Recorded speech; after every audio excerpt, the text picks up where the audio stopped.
સુરતમાં સ્થાનિક સ્વરાજની ચૂંટણીનો સંગ્રામ જામ્યો છે। ભાજપ અને આમ આદમી પાર્ટી વચ્ચે શાબ્દિક જંગ। આપ ધારાસભ્ય ગોપાલ ઇટાલિયાના ભાજપ પર વાર, અમારા ઉમેદવારો પર ખોટી ફરિયાદો કરાઈ છે। ભાજપે અધિકારીઓને ફોર્મમાં ખામી કાઢવા જવાબદારી આપી। ગોપાલ ઇટાલિયાના આરોપ સામે ભાજપનો પલટવાર। અલ્પેશ કથિરિયાએ ગોપાલ ઇટાલિયા પર નિશાન તાક્યું। ગોપાલ ઇટાલિયાની પાર્ટી તોડબાજ છે। એસીબીએ ક્યાં લાંચ લેતા પકડ્યા હોય તેમને ટિકિટ આપે છે આપ। ગોપાલ ઇટાલિયા ગુંડાઓ સાથે જોવા મળે છે।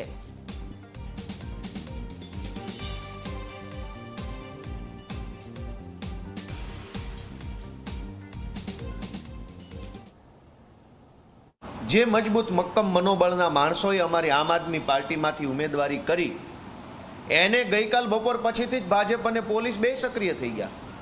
અમારા અનેક ઉમેદવારોને પોલીસે રૂબરૂમાં જઈને પોલીસ સ્ટેશનોમાં બોલાવીને ધાક ધમકી કરી છે કે તમે આમ આદમી પાર્ટીમાંથી ફોર્મ પાછું ખેંચી લો, નહીંતર તમને દારૂના અને લૂંટના અને બળાત્કારના ખોટા કેસોમાં ફસાવી દઈશું।